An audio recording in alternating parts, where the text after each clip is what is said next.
Assemble ചെയ്ത ആംപ്ലിഫയറിനകത്ത് transformers ചൂടാവുന്നു. അങ്ങനെ ചിലർ കംപ്ലൈൻറ്റ് ചെയ്തിട്ടുണ്ട്, അതായത് കമൻറ്റ് ചെയ്തിട്ടുണ്ട്. അപ്പോൾ ട്രാൻസ്ഫോമേഴ്സ് മാത്രം ചൂടാവുന്നു, ഓവർ ഹീറ്റ് ആവുന്നു, ട്രാൻസ്ഫോമേഴ്സ് പിന്നീട് അടിച്ചു പോകുന്നു, ട്രാൻസ്ഫോമറിൻ്റെ മുകളിൽ വെച്ച് ചായ കാച്ചുന്നു, അങ്ങനെയൊക്കെയുള്ള ഒരുപാട് അഭിപ്രായങ്ങളാണ് പലർക്കും പറയാനുള്ളത്. അപ്പോൾ അതിന് പല കാരണങ്ങളുണ്ട്. അപ്പോൾ അത് കൃത്യമായിട്ട് നമുക്ക് ഇവിടെ പ്രൂവ് ചെയ്യാനുള്ള സെറ്റപ്പൊന്നുമില്ല. അതായത് മെഷീൻസോ അല്ലെങ്കിൽ ഏതെങ്കിലും കാൽക്കുലേഷൻ വെച്ചോ മീറ്ററുകൾ വെച്ചോ പ്രൂവ് ചെയ്യാൻ കഴിയില്ല. നമ്മൾ ജസ്റ്റ് അതിനെ പറ്റിയുള്ള ചില ഒരു സയൻറ്റിഫിക് ആയിട്ടുള്ള ചില കാര്യങ്ങളുണ്ട്. അപ്പോൾ അത് നമുക്ക് ജസ്റ്റ് ഒന്ന് പറയാം. അപ്പോൾ അത് വെച്ചിട്ട് നിങ്ങൾക്ക് നിങ്ങളുടെ കയ്യിലുള്ള ആംപ്ലിഫയറിൻ്റെ ട്രാൻസ്ഫോമർ അങ്ങനെ ചൂടാവുന്നുണ്ടെങ്കിൽ അത് ആ ഒരു തരം എന്തെങ്കിലും ഒരു മിസ്മാച്ച് അതിൽ സംഭവിച്ചിട്ടുണ്ടോ എന്നുള്ളതൊന്ന് ചെക്ക് ചെയ്ത് നോക്കിയിട്ട് ക്ലിയർ ചെയ്തെടുക്കാം. കാരണം എല്ലാ ആംപ്ലിഫയറിലും ഈ പറയാൻ പോകുന്ന എല്ലാ പ്രശ്നങ്ങളും ഉണ്ടാവില്ല. ചിലപ്പോൾ ഒന്നിൽ ഇപ്പോൾ ഈ ട്രാൻസ്ഫോമർ ഉപയോഗിച്ച ആംപ്ലിഫയറിലുള്ള പ്രശ്നം ഈ ട്രാൻസ്ഫോമർ ഉപയോഗിച്ച ആംപ്ലിഫയറിൽ ഉണ്ടാവില്ല. ഇതിൽ വേറൊരു പ്രശ്നമായിരിക്കും, അതേപോലെ തന്നെ ഇതിൽ വേറൊരു പ്രശ്നമായിരിക്കും. അപ്പോൾ അങ്ങനെ ഓരോന്നും ചിലപ്പോൾ ഇതിൽ 2 പ്രശ്നം ഉണ്ടാവും, ചിലപ്പോൾ ഇതിലൊരു പ്രശ്നം ഉണ്ടാവില്ല, ചിലപ്പോൾ ഇതിൽ ഒരു പ്രശ്നം ഉണ്ടാവില്ല. അപ്പോൾ അതായത് ആ ആംപ്ലിഫയർ അസംബിൾ ചെയ്യാൻ വേണ്ടിയിട്ട് സെലക്ട് ചെയ്യുന്ന പാർട്സ്, അതായത് ട്രാൻസ്ഫോമർ പോലെയുള്ള പാർട്സ്, അതായത് ട്രാൻസ്ഫോമറിന് ഔട്ട്പുട്ട് വരുന്ന മെയിൻ ബോർഡ്, അതായത് പവർ ആംപ്ലിഫയറിൻ്റെ ബോർഡ്, അതേപോലെ സ്പീക്കേഴ്സിൻ്റെ ഓംസ്, ഇതിനെല്ലാം ആശ്രയിച്ചാണ് ഇതിരിക്കുക. അപ്പോൾ ജസ്റ്റ് ഒരു ഓർഡറായിട്ട് ഒന്ന് സിമ്പിളായിട്ട് പറയാം. അധികം നീട്ടി വിളിക്കുന്നില്ല. പുതിയൊരു വീഡിയോയിലേക്ക് എല്ലാവർക്കും സ്വാഗതം. അപ്പോൾ അതിൽ മെയിനായിട്ട് പറയാനുള്ള ആദ്യത്തെ കാര്യം എഫിഷ്യൻസി കുറവ്. അതായത് ട്രാൻസ്ഫോമർ ഡിസൈൻ ചെയ്തപ്പോൾ തന്നെ അതിൻ്റെ എഫിഷ്യൻസി നോക്കാതെ ജസ്റ്റ് അങ്ങോട്ട് ഉണ്ടാക്കുക, തിയറിക്കലി കറക്റ്റാക്കാതെ അത് അങ്ങോട്ട് ചെയ്യാം. അപ്പോൾ ആ എഫിഷ്യൻസി ശ്രദ്ധിക്കാതെ, ആ എഫിഷ്യൻ്റ് അല്ലാതെ വൈൻഡ് ചെയ്തെടുത്ത ഡിസൈൻ, ആ ഒരു കാരണം കൊണ്ട് നമ്മുടെ ട്രാൻസ്ഫോമർ ഓവർ ഹീറ്റ് ആവാം. പിന്നെ മറ്റൊരു കാര്യം വരുന്നത് കൂളിങ്ങിൻ്റെ, അതായത് വളരെ ടൈറ്റായിട്ട് ഒരു എയർ പാസേജ് ഒന്നും ഇല്ലാത്തൊരവസ്ഥയിൽ വെച്ചിട്ടിരിക്കുന്ന ഒരു ട്രാൻസ്ഫോമർ വെറുതെങ്കിലും ഇരുന്നിട്ട് ചൂടാവും. അതായത് ഇത് വെറുതെ പവർ കൊടുത്താൽ മതി, അതിൻ്റെ ചൂട് ട്രാൻസ്ഫർ ചെയ്യാൻ ഒരു ഓപ്ഷനും ഇല്ല, കൂളാവാൻ ഒരു ഓപ്ഷനും ഇല്ല എന്നുണ്ടെങ്കിൽ അത് ചൂടാവും. പിന്നെയെന്ന് പറഞ്ഞാൽ ഇതിന് ഔട്ട്പുട്ടിൽ കൊടുക്കുന്നതിൻ്റെ ഓവർലോഡ് മീൻസ്, അതായത് ഇതിനകത്ത് ഇപ്പോൾ ഒരു ബോർഡാണ് നമ്മൾ കണക്ട് ചെയ്യുന്നത്, ഒരു പവർ ആംപ്ലിഫയറിൻ്റെ ബോർഡ് റെക്ടിഫൈ ചെയ്ത് DC ആക്കി കൊടുക്കും. അപ്പോൾ ആ പവർ നേരെ ഒരു ആംപ്ലിഫയർ ബോർഡിലേക്ക് പോയി ആ ആംപ്ലിഫയർ ബോർഡ് അവിടെ ഒരു ലീക്കേജോ മറ്റുള്ള സാധനമാണെങ്കിൽ ഇതിൽ നിന്ന് ഓവർ പവർ ഡ്രെയിൻ ചെയ്തിട്ട് ഇത് ഹിറ്റ് ആവാം. പിന്നീട് ആ ആംപ്ലിഫയർ ഇപ്പോൾ പക്കയാണെന്ന് വിചാരിക്കുക, ഔട്ട്പുട്ടിൽ കൊടുത്തിരിക്കുന്ന സ്പീക്കർ ഇപ്പോൾ റെക്കമെൻഡഡ്, ഇപ്പോൾ ആംപ്ലിഫയറിൻ്റെ ഔട്ട്പുട്ടിൽ റെക്കമെൻഡഡ് 4 ohms അല്ലെങ്കിൽ 8 ohms ആണ്. നിങ്ങൾ കൊടുത്തിരിക്കുന്നത് ഒരു 2 ohms അല്ലെങ്കിൽ 4 ohms താഴെയുള്ളൊരു സ്പെസിഫിക്കേഷനാണ്. അപ്പോൾ 8 ohms റെക്കമെൻഡ് ചെയ്ത ആംപ്ലിഫയറിനകത്ത് നമ്മൾ 6 or 4 ആണ് കൊടുത്തിട്ടുള്ളത് എങ്കിൽ നമുക്ക് ട്രാൻസ്ഫോമറിന് ഹിറ്റ് വരാം. അപ്പോൾ ഈ 3 കാര്യമാണ് ബേസിക്കായിട്ട് കോമൺലി, അതായത് ഒരു ഒറ്റയടിക്ക് നമുക്ക് നോക്കി മനസ്സിലാക്കാനുള്ളത്. അപ്പോൾ എഫിഷ്യൻസീൻ്റെ കാര്യവും ഡിസൈൻ്റെ കാര്യവും നമുക്ക് പെട്ടെന്ന് മനസ്സിലാക്കാൻ കഴിയില്ല, ബാക്കിയൊക്കെ നമുക്ക് നോക്കി മനസ്സിലാക്കാം. അപ്പോൾ നമ്മൾ ആദ്യം ഇപ്പോൾ ഈ എഫിഷ്യൻസീനെ പറ്റി പറയുകയാണെങ്കിൽ, എഫിഷ്യൻസി കറക്റ്റ് ആവാത്തതിൻ്റെ, എഫിഷ്യൻ്റ് അല്ലാത്തതിൻ്റെ ഒരു കാരണം പറയുകയാണെങ്കിൽ, ഇപ്പോൾ ഈ കോറിൻ്റെ സാച്ചുറേഷൻ, കോർ സാച്ചുറേഷൻ ഒരു കാരണമാവാം. രണ്ടാമത്തെ വൈൻഡിങ് റെസിസ്റ്റൻസ്, ഇതിൻ്റെ ഇൻപുട്ട് വൈൻഡിങ്ങിൽ, അതായത് നമ്മൾ AC ഇൻപുട്ട് കയറുന്ന അവിടുത്തെ വൈൻഡിങ്ങിൻ്റെ റെസിസ്റ്റൻസ് അത് കറക്റ്റ് അല്ലെങ്കിൽ നമുക്ക് ഹീറ്റ് വരാം.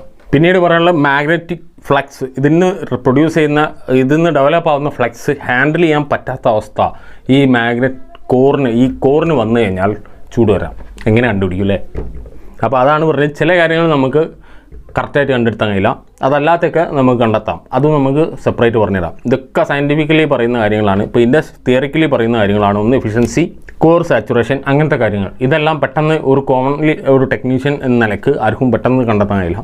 നമുക്കത് ഒരു റീപ്ലേസ് ചെയ്ത് ഒക്കെ വെച്ച് നോക്കിയിട്ട് ഒന്ന് ക്ലിയർ ചെയ്തെടുക്കാനേ പറ്റുള്ളൂ. കാരണം ഒരു ആംപ്ലിഫയറിൻ്റെ മുകളിൽ മാത്രം വരുന്നൊരു ഇഷ്യൂ ആണത്.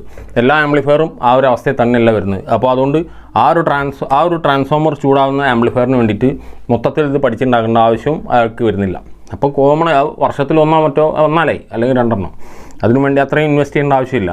അപ്പോൾ വരുന്നത് നമ്മൾ റീപ്ലേസ് ചെയ്ത് നോക്കുക, അല്ലെങ്കിൽ കോർ ഇതിപ്പോൾ എന്തെങ്കിലും സാധ്യത ഉണ്ടോ എന്നുള്ളത് അറിയാൻ വേണ്ടിയിട്ട് ഒന്ന് ചെക്ക് ചെയ്തൊരു സംശയം തോന്നിയാൽ ഒന്ന് റീവൈൻഡ് ചെയ്യുമ്പോൾ പ്രശ്നം മാറി കിട്ടും, വൈൻഡിങ്ങിലെ പ്രശ്നം മാറി കിട്ടും. ആ പറഞ്ഞതിൻ്റെ കൂടെ തന്നെ പറയാനുള്ളതാണ് നമുക്ക് ഇതിൻ്റെ വൈൻഡിങ്ങിൻ്റെ ഇൻസുലേഷൻ നല്ല ക്ലിയർ ആയിട്ടുള്ള, നല്ല പെർഫെക്റ്റ് കോപ്പറല്ല ഉപയോഗിച്ചിട്ടുള്ളത്. കോപ്പറല്ല, ഇനി അലൂമിനിയം ആയാലും ശരി, അതിൻ്റെ ഇൻസുലേഷൻ വളരെ കറക്റ്റായിട്ടല്ലെങ്കിൽ ഹീറ്റ് വരാം, കാരണം അവിടെ ലീക്കേജ് ഉണ്ടാവും. പിന്നെ എന്ന് പറഞ്ഞാൽ ഈ വൈൻഡിങ്ങിൻ്റെ റേഷ്യോ, പ്രൈമറി ടു സെക്കൻഡറി ആണ് ഈ റേഷ്യോ പറയുന്നത്. അപ്പോൾ ആ റേഷ്യോ കറക്റ്റ് അല്ലെങ്കിൽ അത് ഹീറ്റ് വരാൻ സാധ്യതയുണ്ട്. ഈ പ്രൈമറിയുടെയും സെക്കൻഡറിയുടെയും റേഷ്യോ എങ്ങനെ നമ്മൾ കണ്ടുപിടിക്കും? ഒരു ടെക്നീഷ്യൻ ഇത് മൊത്തം അയക്കണം, അതല്ലെങ്കിൽ ഇതിനെ പറ്റിയുള്ള ഫുൾ ഡാറ്റ വേണം. നമ്മൾ നാട്ടിൽ വൈൻഡ് ചെയ്യുന്നത് ആ വൈൻഡ് ചെയ്യുന്ന ആൾക്ക് മാത്രമേ അറിയുള്ളൂ എത്രയാണ് അതിൻ്റെ വൈൻഡിങ്. നമ്മൾ ചോദിച്ചാൽ ചിലപ്പോൾ പറഞ്ഞു തരായിരിക്കും. അത് പക്കയാണോ എന്ന് അറിയാൻ നമ്മളിത് അയച്ച് വെക്കുകയാണോ, നമുക്ക് എങ്ങനെ കണ്ടുപിടിക്കാൻ കഴിയും എത്ര ടേൺസ് ഉണ്ടെന്ന്? അപ്പോൾ ആ ടേൺസ് റേഷ്യോ കറക്റ്റ് അല്ലെങ്കിൽ ഹീറ്റ് വരാൻ സാധ്യതയുണ്ട്. അപ്പോൾ അത് അങ്ങനെ ഹീറ്റാണ്, സ്വതവേ ഹീറ്റായിട്ട് തന്നെയാണ് ആ ട്രാൻസ്ഫോമർ വർക്ക് ചെയ്യുന്നതെങ്കിൽ അതിൻ്റെ ടേൺസ് റേഷ്യോ കംപ്ലൈൻ്റ് ആവാം, എഫിഷ്യൻ്റ് അല്ലാതെ ആവാം, ഓവർലോഡ് ഉണ്ടാവാം, അതായത് ഇൻസുലേഷൻ കംപ്ലൈൻ്റ് ആയത് എവിടെയെങ്കിലും ലീക്ക് ഉണ്ടാവാം, കോർ സാച്ചുറേഷൻ വരാം, അങ്ങനത്തെ എല്ലാവിധ കാര്യങ്ങളും ആ ഹീറ്റ് വരുന്നതിൻ്റെ കാരണങ്ങളാണ്. അപ്പോൾ ഹീറ്റ് വരുന്നതിൻ്റെ കാരണം എന്താണ് എന്ന് പെട്ടെന്ന് ഒരാളോട് ചോദിക്കുമ്പോൾ ആ ആൾക്ക് ഇത്രയും കാര്യങ്ങൾ അതിൽ ചെക്ക് ചെയ്യാനുണ്ടാവും. ഒന്ന് നോക്കിയോ ചെക്ക് ചെയ്തോ മനസ്സിലാക്കാനുണ്ടാവും. ഒറ്റയ്ക്ക് പറയാൻ കഴിയില്ല എന്നുള്ളത് ഒന്ന് മനസ്സിലാക്കുക. പിന്നെ കണ്ടെത്താൻ പറ്റുന്ന ഒരു എളുപ്പമുള്ള കാര്യമാണ് ഓവർലോഡ് ഇൻ ദ ട്രാൻസ്ഫോമർ. അതായത് ഈ ട്രാൻസ്ഫോമറിൻ്റെ ഔട്ട്പുട്ടിൽ ഓവർലോഡ് ഉണ്ടാവും. ഇതിലേക്ക് ഇപ്പോൾ കൊടുത്തത് നമ്മൾ AC കൊടുത്താൽ ഇവിടെ ഇതിപ്പോൾ 65 വോൾട്ട് ട്രാൻസ്ഫോമറാണ്. 65 വോൾട്ട്, ഇത് 27 വോൾട്ട് ട്രാൻസ്ഫോമറാണ്, ഇത് 27 വോൾട്ട് ട്രാൻസ്ഫോമറാണ്.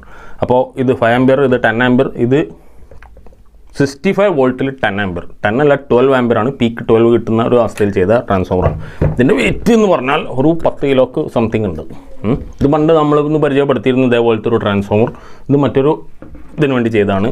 ഇത് 27 വോൾട്ടിൽ 10 ആമ്പിയർ, പീക്ക് 10 പ്രത്യേകം ശ്രദ്ധിക്കുക. ഇത് പീക്ക് 5. അപ്പോൾ അത്തരത്തിലാണ് ഈ ട്രാൻസ്ഫോമേഴ്സ് വരുന്നത്. അപ്പോൾ ഇതിനകത്ത് ഓവർലോഡ് വരിക എന്ന് പറഞ്ഞാൽ ഇപ്പോൾ ഈ ബോർഡ്, ഈ ട്രാൻസ്ഫോമർ ബോർഡല്ല, ഈ ട്രാൻസ്ഫോമറിലേക്ക് നമ്മളിപ്പോൾ ഒരു ബോർഡ് കൊടുക്കുക. ഒരു എക്സാമ്പിൾ ബോർഡ് കാണിക്കുക. നമ്മൾ ഇതുപോലെ ഈ ട്രാൻസ്ഫോമറിൽ നിന്ന് ഇതുപോലെ ബോർഡ് വെച്ച് റെക്ടിഫൈ ചെയ്യുന്നു. അത് കഴിഞ്ഞ് നേരെ നമ്മൾ ഔട്ട്പുട്ട് ബോർഡിലേക്കാണ് കൊടുക്കുന്നത്. പിന്നെ ബാക്കിയൊക്കെ ഇൻപുട്ടാണ്. അത് വേറെ സെക്ഷൻ വഴി സപ്ലൈ എടുത്തിട്ട് ആ സിഗ്നൽ കൊണ്ടുവരും.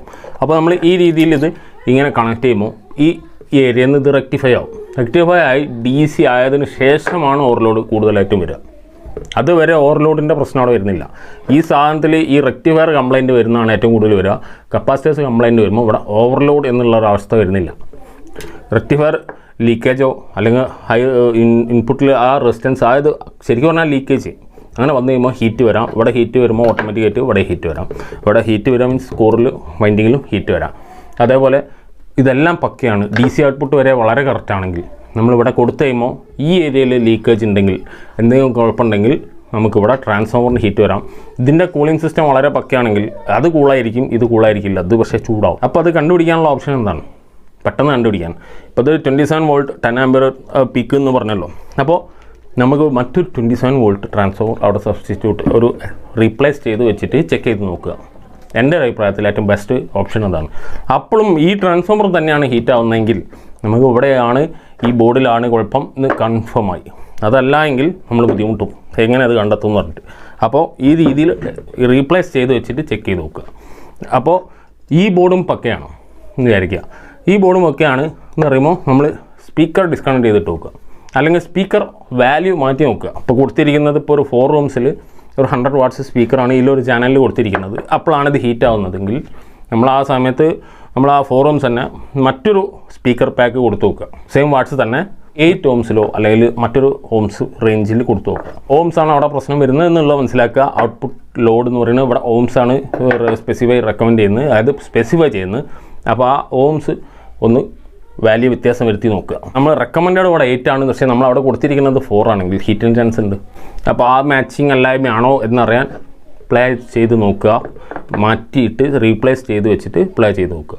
അപ്പോൾ ഹീറ്റ് ഇവിടെ കുറവാണെങ്കിൽ ഔട്ട്പുട്ടിലെ ലോഡിനാണ് പ്രശ്നം. ആ ലോഡ് ഏതാണോ അത് പോയി ചെക്ക് ചെയ്യുക. ഈ പറഞ്ഞ എല്ലാ സൊല്യൂഷൻസും എക്സ്പീരിയൻസ് ആണ്. അതായത് നമ്മളങ്ങനെ ചെയ്ത് നോക്കി മനസ്സിലാക്കിയ കാര്യങ്ങളാണ്. ഇതൊന്നും ആരും പഠിപ്പിച്ചു തരുന്നില്ല. നമ്മൾ ചില കാര്യങ്ങൾ ചെക്ക് ചെയ്യുമ്പോൾ നമ്മൾ മനസ്സിലാക്കുമ്പോൾ അത് പിന്നീട് മറ്റു പല അവസരങ്ങൾ വരുമ്പോഴും നമ്മളത് ഉപയോഗിക്കും. അങ്ങനെയാണ് അത് മനസ്സിലാക്കുന്നത്, അല്ലാതെ ഇതിന് പ്രത്യേകിച്ച് ക്ലാസ്സൊന്നുമില്ല. അങ്ങനെ ലാസ്റ്റ് പറയാനുള്ളത്, നമ്മളിതിനെ ഒരു ഹെവിയിലാണ് വർക്ക് ചെയ്യുന്നത്, അതായത് ഹൈ ലൗഡായിട്ട് ഉപയോഗിക്കുന്ന ഒരു ട്രാൻസ്ഫോമറാണ്, ഒരു ആംപ്ലിഫയറാണ്. അപ്പോൾ അതിനകത്ത് ട്രാൻസ്ഫോമറാണിത് എന്ന് വിചാരിക്കുക. അപ്പോൾ ഇതിന് ആ ലൗഡ് വരുമ്പോൾ അവിടെ ഉപയോഗിക്കപ്പെടുന്ന ആംബിയറും വോൾട്ടേജും അതിന് ഇത് കൊടുക്കാൻ പറ്റുന്നില്ല. പക്ഷേ അത് വലിച്ചുകൊണ്ടിരിക്കുക, ഡ്രെയിൻ ചെയ്തുകൊണ്ടിരിക്കുകയാണ്. പക്ഷേ ഇതിനത് സപ്ലൈ ചെയ്യാൻ ഉള്ള ഒരു കപ്പാസിറ്റിയിൽ ചെയ്താണ്. അതായത് ആ ഒരു 27 വോൾട്ട് ഇപ്പോൾ പറഞ്ഞത് ഇപ്പോൾ 65 വോൾട്ട് 12 ആമ്പിയർ.